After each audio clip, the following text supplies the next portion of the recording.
지난주에 이어서 오늘 이제 7장 사도행전 7장 1절입니다. 보니까 1절을 다시 한번 보겠습니다. 대제사장이 이르되 이것이 사실이냐? 그럼 이것이 뭐냐? 이것이 대제사장, 사내들이면 공회들, 또 재판장들 이런 사람들을 말하는 거죠. 지금 사내들이면 공회의 그 회장, 의장이 지금 대제사장이에요. 그래서 대제사장이 의장으로서 물어보는 거예요. 이것이 사실이냐? 이것이 뭐냐면 우리 6장 13절 14절을 다시 한번 볼게요.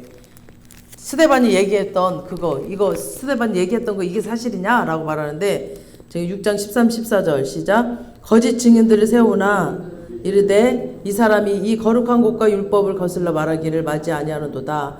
그의 말에 이 나사렛 예수가 이곳을 헐고 또 모세가 우리에게 전하여 준 규례를 고치겠다 함을 우리가 들었노라 하거늘. 그러니까 이곳을 헌다고, 성전을 헌다고 하니까 이 사람들이 지금 이 성전을 헐면 큰일 나는 줄 아는 거예요. 그리고 하나님이 이 성전에만 있는 줄로 알고 지금 있는 거예요. 그래서 스데반이 이제 이 말을 듣고 이제 막 설교를 길게 하는 그런 내용이 오늘 내용이에요. 그래서 막 아브라함 얘기가 계속 나오죠. 아브라함에서부터 계속 얘기를 해요. 그러니까 이제 이 의장이 지금 이것이 사실이냐라고 지금 스데반한테 물어봤을 때는 지금 변론할 기회를 주는데 스데반이 변론하지 않고 계속 이제 설교를 길게 합니다. 2장 보니까 시작 2절 보니까 스데반이 이르되 여러분 부형들이여. 그죠? 부형들이 누구예요? 부형들은 아버지와 형제들이에요. 아버지. 그러니까 아마 거기 사람들이 많이 모였잖아요. 재판장이기 때문에. 그래서 아버지 같은 사람들 또 자기랑 비슷한 형제들이 있었을 거예요. 그래서 여러분 아버지들이여, 여러분 형제들이여, 그러니까 여러분 부형들이여 라고 지금 내 말을 들어라. 이제 내가 지금 말할 것이다 라고 하면서 믿음의 조상이라 불리던 아브라함부터 꺼내서 지금 설교를 지금 시작을 합니다. 그러면서 우리 조상 아브라함이 하란에 있기 전에 지금 하란에 있기 전에 어디부터 있나? 하란에 오기 전에 메소포타미아에 있을 때부터 그때부터 메소포타미는 이거 발음이 힘들어. 갈대아 우르를 얘기하거든요. 갈대아 우르. 거기 있을 때부터 그러니까 지금 하나님이 아브라함을 부르신 그때를 지금 말을 하는 거예요. 거기서부터 부를 때 갈대아 우르서부터 불렀고 하란으로 해서 또 불렀다 이렇게. 그래서 하나님이 아브라함을 부르셨을 때 성전에서 아브라함이 기도하고 막 말씀 있고 막 이렇게 있을 때 부른 게 아니라 지금 그를 만나고 불러주신 그때가 어디였냐면 자기 아버지가 섬기고 있는 우상. 그러니까 우상을 섬기고 있을 때 자기도 그러니까 아브라함도 우상을 섬기고 있었어요. 하나님 부르기 전까지는. 그래서 하나님이 그를 찾아오셔서 그를 부르셨어요. 메소포타미아에 있을 때의 그 영광이 하나님이 그에게 딱 보여주셨어. 그래서 하나님이 그에게 보이셨고요. 하나님이 직접 찾아오셨어요. 그리고 하나님이 나타나 주셨습니다. 하나님이 세키나의 그의 영광, 세키나의 영광, 그러니까 세키나의 영광은 하나님의 그 능력을, 하나님의 영광을 이렇게 눈으로 볼 수 있게끔 보이신다라는 뜻이거든요. 그 다음에 3절에 보니까 이르되 내 고향과 친척을 떠나 내가 내게 보일 땅으로 가라. 그러니까 가라 했어. 부르셔서 가라 했어요. 그 다음에 4절에 아브라함이 갈대아 사람의 땅을 떠나 하란에 거하다가 그의 아버지가 죽음에 하나님이 그를 거기서 너희 지금 사는 이 땅으로 옮기셨는데, 그러니까 아브라함이 지금 부르심이 지금 두 번 있었죠. 두 번. 그러니까 본토 아버지 집을 떠나라. 그러니까 하니까 두 가지 면에서 이제 불순종을 한 거죠. 보면은 본토는 떠났는데 그 아비 집은 떠났어. 근데 친척과 아버지 집을 떠나지 못했어요. 아브라함이 다 데리고 갔거든요. 다. 막 자기 조카까지, 롯까지 막 다 전부 데리고 하란으로 왔습니다. 하란은 갈대아 우르 그 문화랑, 그러니까 메소도보니아랑 거기랑 좀 하란이랑 그 문화가 좀 비슷해요. 문화가. 그러니까 완전히 다른 우리는 동양이면 서양권에 있다라든가 이런 그렇게 완전히 다른 게 아니라 같은 동양권 이런 식으로 문화가 같고 언어도 같았습니다. 그래서 그때 이제 막 또 언어가 달라지면 아마 이 말이 안 통하니까 힘들 거 아니에요. 그러니까 아마 멀리 가지는 않고 하란에 머물렀던 것 같습니다. 그러다가 아브라함의 아버지가 데라였잖아요. 데라가 죽었을 때 하나님이 다시 아브라함을 다시 부르셔요. 그리고 친척 본토 아버지 집을 떠나서 내가 지금 너에게 지시할 땅으로 가라. 그랬는데 이때도 100% 순종을 안 했어요. 왜냐하면 그때 당시 아브라함이 그 자녀가 없었기 때문에 조카 롯을 데리고 갔거든요. 그러니까 큰 민족을 주며 가나안 땅을 주고 복의 근원이신 예수를 그 땅에 주고 천하 만민이 복받는 대로 이제 돌아오게 하겠다라는 하나님의 구속 역사, 약속 3가지를 했는데 이걸 지금 아브라함이 못 믿는 거죠. 그때만 해도 우상 섬기고 있던 때라서 그 하나님에 대한 믿음이 없었을 겁니다, 아마. 그리고 우리도 마찬가지잖아요. 처음 예수님 믿을 때 바로 막 하나님 얘기하는 거 말씀이 막 100% 다 믿어지진 않잖아요. 그래서 아마 아브라함도 이렇게 믿음이 없었던 것 같아요. 그래서 큰 민족 주신다 했는데 혹시 안 주면 어떡하나 하고 막 조카를 자식으로 생각하고 살려고. 그러니까 자기 동생, 아브라함 동생 아들인데 자기 동생이 죽었어요. 그래서 어차피 얘는 이제 그 자기 아빠도 없고 하니까 이제 자기 아들처럼 여기고 살려고. 혹시 자식을 주지 않으면 큰 민족을 주고 너에게 수많은 민족을 주고 자식을 준다 했는데 지금 자기는 나이도 많고 안 믿어지니까 이제 롯을 데리고 간 거죠. 아들처럼 데리고 살려고. 그리고 2번째 부르심에는 100% 순종은 아니지만 롯을 데리고 갔습니다. 가나안 땅으로 간 겁니다. 가나안 땅으로 갔어. 이제 처음에 부르실 때는 못 갔는데 이제 갔어요. 근데 첫 번째 부르심도 가나안 땅하고 지금 아무 상관이 없는, 또 성전하고도 아무 상관이 없는 그런 곳에서 부르셨어요. 갈대아 우르에서 부르셨고, 2번째 부르심 또 어디예요? 하란에서 부르셨어. 또 하란에서 너 내가 지시할 땅으로 가라. 그러니까 거기서 예배드리고 하나님 섬기다가 부르심 받는 게 아니었어요. 그냥 삶의 현장에서 은혜를 베푸시고 부르신 것입니다. 그 하나님은 그냥 한 곳에 머무시는 분이 아니에요. 무소부재하셔. 이렇게 다니셔. 특히 또 예수님이 오시면 더 지금 이게 사도행전 시절에 예수님이 오셨다 가셨잖아요. 그러니까 예수님이 오셨던 또 성경으로 오실 때는 더 광대하게 우리와 함께 계시고 그냥 한 곳에 머물러 계신 분이 아니잖아요. 그래서 지금 스데반이 이거를 이제 성전을 헌다라는 이 말에 얘네들이 막 반격을 드니까 지금 이제 아브라함 때부터 아브라함도 이렇게 하나님을 만났다. 아브라함도 어디 막 기도하다가 성전에서 부르심 받은 게 아니라 이렇게 자기 삶의 현장에서 부르심 받았다라고 지금 스데반이 아브라함부터 쭉 이제 설교를 지금 하고 있는 겁니다. 그 다음에 5절 한번 읽어보세요. 5절 시작. 그러나 여기서 발붙일 만한 땅도 유업으로 주지 아니하시고 다만 이 땅을 아직 자식도 없는 그와 그의 후손에게 소유로 주신다고 약속하시면, 지금 딱 가나안 땅에 들어왔는데 발 붙일 땅도 없어. 그리고 지금 아직 자식도 없어요. 지금. 근데 그와 후손에게 주겠다는, 자식도 없는 사람한테 그 땅을 그와 후손에게 주겠다니까 이제 아브라함은 더 안 믿어지는 거죠.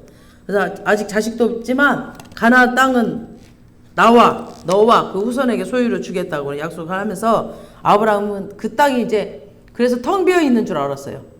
가봤더니 사람도 엄청 많고 막 가나안 7족속 꽉 차 있었습니다. 그러니까 이게 발 붙일 만한 땅이 없었다라고 지금 아브라함이 고백을 하잖아요. 그래서 내가 이거 하나님 음성을 잘못 들었나? 내가 잘못했나? 이렇게 지금 생각할 정도로 분명히 땅을 주시겠다고 약속했는데 빈 땅이 없어요. 5절에 발 붙일 만한 땅이 없다라고 그랬죠. 그리고 발 붙일 만한 땅을 유업으로 주지도 않았다고 했어요.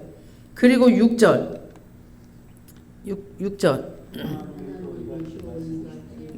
그 후손이 다른 땅에서 나그네가 되리니 그 땅 사람들이 종으로 삼아 400년 동안 괴롭게 하려 하시고, 그러니까 약속을 주셔요. 400년 동안 괴롭게 하신다라는 거야.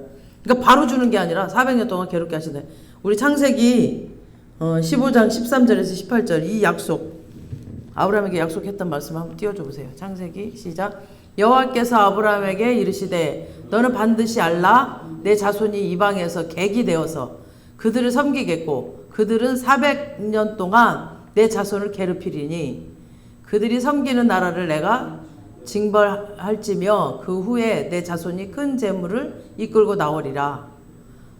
너는 장수하다가 평안히 조상에게로 돌아가 장사될 것이요. 지금 이 창세기에서 지금 하나님이 약속을 하셨는데 출애굽을 통해서 이게 이어졌죠. 이게 다 이루어졌죠. 근데 사도행전에서 이 이루어졌던 거를 지금 스데반이 다시 한번 말을 하는 거예요. 이렇게 약속을 주셨다. 그러니까 땅을 주신다고 약속을 분명히 했는데 언제 어떻게 주시는지는 6, 7절에 구체적으로 지금 말씀하신 거죠.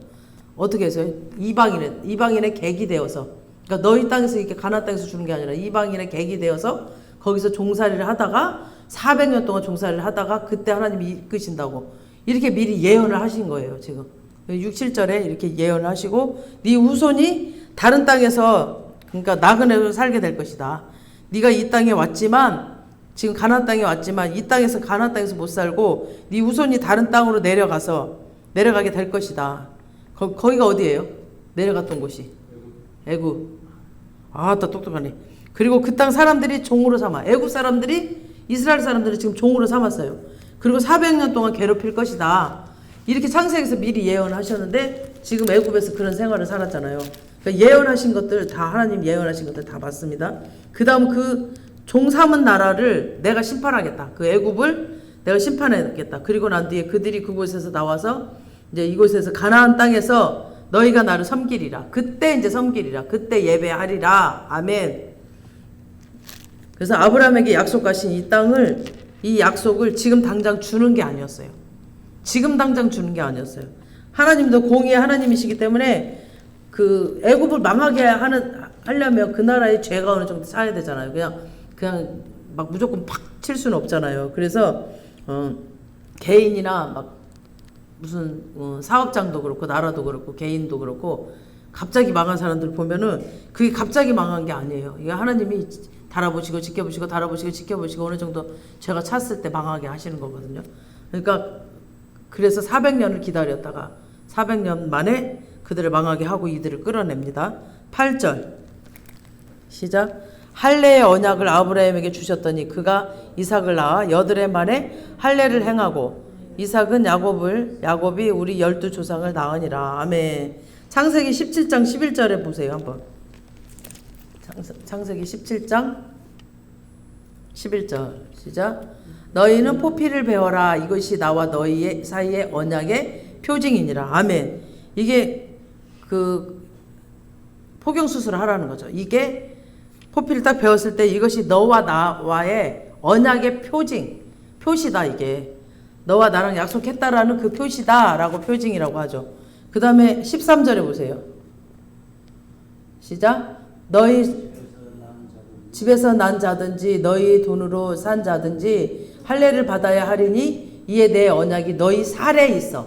영원한 언약이 되려니와. 살에 새겼다 그래요. 살에. 너희 살에. 네 살에 새겼다고 하죠. 그 다음에 14절. 시작. 할례를 받지 아니한 남자 곧 그 포피를 베지 아니한 자는 백성 중에서 끊어지리니 그가 내 언약을 배반하였음이니라. 그러니까 이 할례는 언약이에요. 할례는 언약. 언약은 뭐냐? 본토 친척 아비집을 떠나 지시할 땅으로 가면은 하나님께서 큰 민족을 이루어지고 또 그 가나안 땅을 주고 첫 번째 약속 가나안 땅을 줄 것이다. 그 다음에 그 땅에 예수를 보낼 것이다. 그 다음에 세 번째는 천하만민이 복받는 대로 돌아오게 하는 것이 하나님의 언약이다. 그래서 이 언약의 표시가 할례다. 근데 이 표시를 살에 박아놨다. 살에.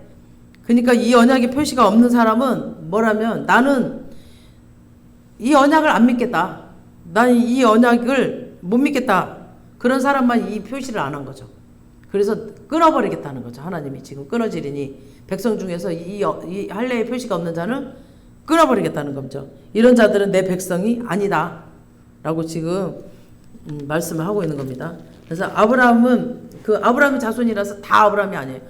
포피를 하고 할례를 한 자만 아브라함의 자손이 되는 겁니다. 약속의 자녀가 되는 겁니다. 그래서 아브라함도 99세 때 할례를 받고 이삭이 태어나니까 8일 만에 이제 이삭을 또 할례를 하고 거기에서 또 야곱이 나오고 그 야곱 12조상 12아들이 나죠. 조상이 낳고 이들도 할례를 받았습니다. 그 증거가 여동생 디나가 왜 강간당했을 때 우리는 할례 없는 자랑 결혼시키지 않는다라고 했잖아요. 그래서 다른 나라 사람들은 할례 받지 않았기 때문에 우리 언약의 조상이 아니고 우리 하나님의 조상이 아니기 때문에 너희들은 하나님의 언약의 백성이 아니다. 그래서 그들과는 결혼하지 않겠다라고 반대를 하잖아요. 그래서 이 할례 받는 거는 언약의 백성들만 받았습니다. 이러면서 이제 표시로 할례를 받고 하나님의 그 언약을 맺고 산 것입니다. 9절 10절 시작. 여러 조상이 요셉을 시기하여 애굽을 팔았더니 하나님이 그와 함께 계셔. 9절부터 읽어보면 야곱이 12아들이 있는데 그 중에 장자가 누구예요? 르우벤이죠. 르우벤. 원래 장자한테 그 채색 옷을 입히거든요. 원래 장자한테만 이 채색 옷을 입히는 건데 이 채색 옷을 이 야곱은 11번째인 요셉한테 입혔어요. 채색 옷을. 그러면 그건 뭐냐면은 이건 요셉을 지금 장자로 삼겠다라는 뜻이랑 똑같아요. 그러니까 자기가 가장 사랑하는 라헬의 아이이기 때문에 걔한테만 특별하게 이렇게 막 채색 옷을 입혔고 또 특별히 사랑을 했어요. 근데 또 요셉은 막 자기 꿈을 얘기하고 막 또 자기 형들이 막 뭔가 잘못하면 아버지한테 가서 일러 바치고 막 이러니까 이래저래 형들이 화가 나니까 형들한테 시기 질투가 일어난 거죠. 근데 마침 형들이 도단에서 양치고 있을 때 요셉이 아버지 그 심부름으로 가죠. 그 도단으로. 그러니까 형들이 저 꿈꾸는 자가 오는도다 막 그러면서 우리가 저 꼬맹이를 죽여서 제가 맨날 말하는 그 꿈대로 되는지 한번 해보자 하면서 그 막 죽이려고 그 구덩이에 빠뜨려 버리죠. 근데 하필이면 그때 미디안 상인이 지나갔어요. 근데 그 중에 형 하나가 이제 막 죽여봐야 어차피 우리한테 죄책감만 남고 우리한테 남는 게 뭐가 있겠느냐. 그냥 미디안한테 팔아서 우리 돈도 벌고 팔자 이러면서 이제 노예로 팔아버려요. 그래서 원래 그때 당시 노예가 은 30이었는데 아직 20살이 안 됐어요. 이때 당시 요셉이 한 16살, 17살 됐을 거예요. 그래서 은 20을 받고 팔아버렸죠. 그리고 9절에 보니까 시기해서 애굽에 팔았더니 라고 나오죠. 9절에 여러 조상이 애굽을 시기하여 애굽을 팔았더니 라고 나오죠. 애굽을 팔았더니 하나님이 그와 함께 계셔. 지금 9절 끝에 보니까 하나님이 그와 함께 계셔. 아멘. 그러니까 팔렸어. 이 요셉이 팔렸어도 하나님은 항상 함께 하셨어요. 여기에 있든 저기에 있든 하나님이 함께 하셨어. 그러니까 아브라함을 메소포타미아에 있을 때도 또 하란에 있을 때에도 부름을 받고 가나안 땅에 있을 때도 하나님과 교제를 했잖아요. 그 다음에 이삭은 계속 가나안 땅에만 있었어요. 그리고 요셉은 잠깐 나갔다가 들어오고 막 이랬어. 그래서 이들의 생각은 조상들이 살던 그 가나안 땅 그곳이 성지가 된 거예요. 그러니까 이들은 막 이곳에 있어야만 하나님의 그 약속하신 복을 받을 거라고 생각을 했거든요. 그래서 지금 스데반이 계속 이제 설명을 하는 거야. 이렇게 부름 받았다. 그리고 계속 아브라함 때부터 지금 부르심 받은 것들을 지금 스데반이 설명을 다 하고 있습니다. 이방에서 객이 된다라는 것은 이 말씀을 이루기 위해서 요셉이 시기 질투를 받고 그러니까 이방에서 객이 된다라는 거 아까 창세기 봤죠. 객이 되어서 400년 만에 너희들을 끌어낼 것이다고. 그래서 요셉에게 시기 질투를 일어나게 해서 형들에게 이방 애굽에 팔려요. 그 다음에 요셉이 가나안 땅에서 만났던 그 하나님이 이방 애굽에서도 똑같이 만나주셨어요. 하나님이 함께 하셨던 9절에 만나주시고 그와 함께 있었어요. 하나님이 그러니까 성령님이 나와 함께 하시면 그냥 가만히 있는 게 아니죠. 여러분들 왜 성령님이 내 안에 오시면은 내가 막 달라져요. 하나님이 능력도 주시고 또 은혜도 주시고 뭔가 막 권세도 주시고 막 말씀을 주시고 뭔가 전략도 주시고 아멘. 그리고 뭔가 지혜도 주시고 그러니까 하나님이 요셉과 함께 하시면서 10절에 보니까 시작 그 모든 환난에서 건져내사 그 모든 환난에서 건져냈다고 그랬어요. 그러니까 애굽왕 바로 앞에서 막 은총과 지혜를 주시고 또 바로를 통해서 애굽이란 나라와 바로의 그 온 집의 통치자로 세워버렸어요. 그러니까 하나님이 함께 계셔서 건져내시고 또 주시고 또 세우셨습니다. 건져냈다 이거 건져내셨다 이 말은 모든 환난에서 지금 요셉 보디발 집에서 팔려가서 노예로 있었는데 하나님이 함께 하시면서 막 지혜를 주시는 거야. 또 계시를 주시고 그러니까 주인한테 맨날 칭찬을 받는 거죠. 그리고 요셉이 하자고 하는 일마다 이번에는 기도를 하니까 하나님이 막 고구마를 심으라, 막 콩을 심으라. 그러니까 지혜를 주는 대로 걔가 노예로 있었으니까 보디발의 집에 팔려갔으니까 그렇게 했더니 그냥 요셉이 말한 대로 요셉이 하자는 대로 했을 때는 다 잘 되는 거야. 다 뭐든지. 그러니까 요셉이 막 하는 일마다 다 잘 되니까 그러니까 요셉이 그 집에서 이제 인정을 받게 되는 거죠. 그 하나님이 함께 하셨고 하나님이 전략을 주시고 지혜를 주시니까 하나님과 함께하는 자이기 때문에. 그래서 하나님 믿는 자들은 내 능력이 아니에요. 내가 부족해도 하나님이 지혜를 주시면 놀라운 그 성과가 일어나요. 내 지혜에 뛰어넘는 10배의 막 그런 성과들이 일어납니다. 그래서 그 집 주인이 막 그러죠. 내가 먹는 거 말고는 전부 다 요셉한테 이제 막 맡겨버려요. 그리고 요셉이 노예의 자리에서 건짐을 받습니다. 그랬더니 보디발의 아내가 이제 또 유혹을 하네요. 르벤, 유다 다 여자 때문에 넘어져 버렸죠. 무너져 버리고 하나님이 달아보셨을 때 무너져 버렸어요. 요셉은 이 여자의 유혹에 왜 넘어지지 않았을까요? 요셉이 정결해서가 아니에요. 또 요셉이 성욕이 없어서 그랬을까요? 그게 아니에요. 남자는 다 성욕이 있어요. 제가 그 장사를 하다 보니까 양복 쫙 빼입고 진짜 교양 있게 생긴 사람도 성욕이 넘치더라고. 아주 그냥 나와가지고 말이 그냥 깜짝 놀랐어요. 나는 그런 남자들 보고. 그래서 남자는 성욕이 없는 사람이 아무도 없어요. 그래서 보디발 아내가 막 유혹할 때 요셉이 하는 말이죠. 내가 하나님 앞에서 어떻게 지금 죄를 지으리까? 그러니까 그런 상황에서도 지금 하나님을 의식하고 있는 거예요. 지금 요셉이. 그러니까 하나님이 간섭하고 계시다는 거예요. 계속 주님과 동행하고 있으니까. 그러니까 하나님이 항상 요셉과 함께 계셔서 막 말씀을 하시니까 하나님을 의식하는 겁니다. 그 다음에 이제 누명을 쓰고 감옥에 또 들어가죠.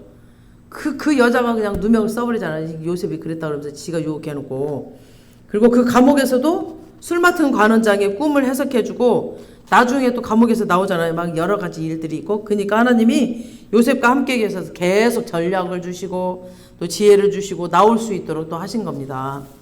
나중에 바로왕 앞에 섰을 때에도 지혜와 총명을 주셔서 바로왕이 그 꿈을 꿨는데 바로왕이 너무 이 꿈이 궁금해가지고 진짜 막 난리가 날 때 술 맡은 관원장이 요셉을 소개를 하면서 꿈을 엄청나게 잘 푼다라고 소개하죠. 그 애굽에 있는 모든 점쟁이 다 불러도 아무도 꿈을 풀이를 못했는데, 근데 이 요셉이 그냥 기가 막히게 자기가 꿈을 꾼 것처럼 무슨 꿈을 꿨는지도 그 바로왕이 꿈을 꾼 것까지 다 얘기를 하네. 그거 어떻게 알아요? 그 꾼 거를 얘기를 하면은 그거를 해석할 수는 있지만 어떤 꿈을 꿨는지 자기만 알고 있는데 어떻게 그걸 아냐고. 그러니까 하나님이 지혜를 주시고 하나님이 그걸 주시니까 알지 우리는 몰라요. 진짜 하나님 주시니까 알지. 그래서 바로왕이 이제 막 깜짝 놀라죠. 그래서 이런 것들이 하나님이 나와 함께 하는 것입니다. 그러니까 나와 함께 한다. 하나님 나와 함께 하셨다. 그러면 보통 사람들은 그냥 이렇게 옆에 있다라고 생각을 하는데 함께 있으면 그냥 계시지 않습니다. 성령님이 나와 함께 계시면 계속 나한테 말씀하시고 전략 주시고 지혜 주시고 함께 하십니다. 이게 함께 하는 겁니다. 아멘. 그래서 바로왕의 집과 바로왕의 그 나라 그 애굽의 통치자가 되게 만들어봐요. 나중에는 그래서 그 국무총리가 되어버리죠. 이때 요셉의 나이가 30살입니다. 아마 정상적으로 공부를 해서 막 진짜 막 시험을 봐서 공무원 시험을 봐서 그 국무총리가 되려면은 이렇게 30살에는 될 수 없거든요. 정말 꿈도 못 꿀 일이죠. 이런 일들이 지금 하나님께서 함께 하시니까 하나님이 지혜를 주셔서 30살 국무총리가 되는 놀라운 일이 일어나는 겁니다. 하나님은 가나안 땅에만 매여 있는 분이 아닙니다. 스데반은 정확한 관점을 가지고 지금 사람들 앞에서 지금 설교를 하고 있습니다. 그 다음에 11절. 그때 애굽과 가나온 땅에 흉년이 들어 큰 환란이 있을새 우리 조상들이 양식이 없는지라. 12절. 야곱이 애굽에 곡식이 있다는 말을 듣고 먼저 우리 조상들을 보내고 13절 또 재차 보내매 요셉이 자기 형제들에게 알려지게 되고 또 요셉의 친족이 바로에게 드러나게 되니라. 그러니까 요셉이 이제 팔려갔지만 이 모든 것이 지금 하나님의 구원 계획이었죠. 그래서 요셉이 애굽에 미리 보내신 것이 하나님이십니다. 그래서 이 민족 이 땅에서 살지 않고 이방 나라에서 계획이 되어서 산다라고 분명히 창세기에 예언하셨던 것들이 이루어진 거죠. 그리고 요셉은 하나님이 미리 이제 요셉을 선발주자로 지금 보내셔서 다 준비를 시키십니다. 시편 105편 17편을 한번 띄워주세요. 시작. 그가 한 사람을 앞서 보내셨으며 요셉이 종으로 팔렸도다. 아멘. 이거 미리 하나님께서 다 계획하신 일이었죠. 그 다음 바로가 꿈꿈대로 7년 풍년이 일어나고 그 다음에 7년 동안 어마어마한 창고를 지어서 양식을 저장해 두고 딱 7년 풍년이 끝나자마자 바로가 꿈꾸고 요셉이 해석한 대로 7년 흉년이 왔습니다. 그러니까 그 애굽만 흉년이 온 게 아니라 전 세계가 다 왔겠죠. 가나안 땅이고 막 다 왔어요. 팔레스타인 전 지역에. 그러니까 이 흉년이 온 겁니다. 그러니까 양식이 이제 다 떨어졌어요. 근데 소문을 들어보니까 애굽에는 양식이 있다는 거예요. 그래서 야곱 가족도 이제 양식을 사러 내려갑니다. 그리고 두 번째 양식 구하러 갔을 때 요셉이 이제 자기가 그들의 동생이라고 지금 정체를 밝히죠. 자기 동생이었다라고 정체를 밝히고, 그리고 세 번째는 아버지를 오라고 하죠. 아버지 야곱을 오라고 합니다. 그래서 75명의 이스라엘 사람들이 이 기근으로 인해서 이제 애굽으로, 너희가 이방 땅에서 계기되어서라는 말씀이 지금 이루어지고 있는 거예요. 75명이 전혀 애굽으로 갈 계획도 없었고 뭔가 내가 갈 것이라는 생각도 안 했고 그런 전혀 계획도 없었는데 하나님이 그냥 그 기초 작업을 다 해놓으시고 요셉이 팔렸을 때만 해도 이런 일이 일어날 거란 거 아무도 생각 안 했죠. 하나님이 애굽에서 일하시고 계셨습니다. 계속 우리는 몰라도 하나님은 계속 이 구원의 역사를 이루시기 위해서 어딘가에서 계속 우리와 연결된 사람들과 뭔가를 일을 하고 계세요. 그래서 우리가 기도하는 것들 다 이루어집니다. 아멘. 우리가 그 구원의 은혜를 달라고 기도하는 사람들 지금 하나님이 일하고 계세요. 우리는 모르지만 그 사람들의 각 그 환경 가운데서 상황 가운데서 일하고 계십니다. 가나안에서 아브라함한테 주신 약속을 애굽에서도 이루시기 위해서 계속 일하신 겁니다. 하나님의 구속의 역사, 구원의 역사에 순종해서 행하는 사람이 있는 곳이 곧 성전입니다. 아멘. 성전이 매여 있는 게 아니라. 그 다음에 14절에서 16절 시작. 요셉이 사람을 보내어 그의 아버지 야곱과 온 친족 75사람을 청하였더니 야곱이 애굽으로 내려가 자기와 우리 조상들이 거기서 죽고 세겜으로 옮겨져 아브라함이 세겜 하몰의 자손에게서 은으로 값주고 산 무덤에 장사되니라. 아멘. 그러니까 요셉이 사람을 보내서 자기 아버지와 그 자기 형제들 75명을 청하고 그 다음에 이제 애굽으로 내려가서 자기가 우리 조상들이 거기서 죽고 그 다음에 세겜으로 옮겨서, 그러니까 아브라함이 그 헤겜 하몰의 자손에게서 이 무덤을 사거든요. 이건 그 야곱이 사요. 야곱이 이 무덤을 사는데 여기서 장사되고, 그러니까 아브라함, 이삭, 야곱은 여기서 장사돼요. 막델라 굴에 장사되고 요셉과 그의 형제들 여기 지금 하몰, 세겜산 하몰에서 여기서 장사됩니다. 그러니까 아브라함, 이삭, 야곱은 막델라 굴, 그 다음에 요셉과 그의 형제들은 지금 여기 세겜 옆에 있는 하몰산에서. 17절에서 19절 시작. 하나님이 아브라함에게 약속하신 때가 가까움에 이스라엘 백성이 애굽에서 번성하여 많아졌더니 요셉을 알지 못하는 새 임금이 애굽 왕위에 오르매 그가 우리 족속에게 교활한 방법을 써서 조상들을 괴롭게 하여 그 어린 아이들을 내버려 살지 못하게 하려 할세. 그러니까 하나님이 아브라함에게 약속하신 때, 그러니까 땅에 대한 약속이 가까워졌을 때 이스라엘 그 백성이 애굽에서 이제 번성하여 많아졌을 때 하나님이 약속하신 그 백성이 많아지는 거, 그건 이제 첫 번째 약속이 있잖아요. 그게 이루어졌고 그 다음 이스라엘을 알지 못하는 새 왕이 지금 일어났다고 그랬죠.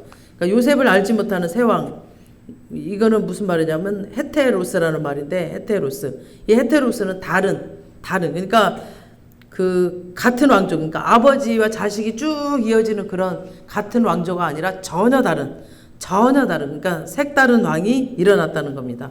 그래서 그 당시 요셉이 국무총리 했을 때 그때 당시 이제 17대 왕조 힉소스 왕조였거든요. 힉소스. 그 힉소스 왕조는 셈족이었어. 셈족. 그러니까 아브라함도 셈족이잖아요. 같은 셈족.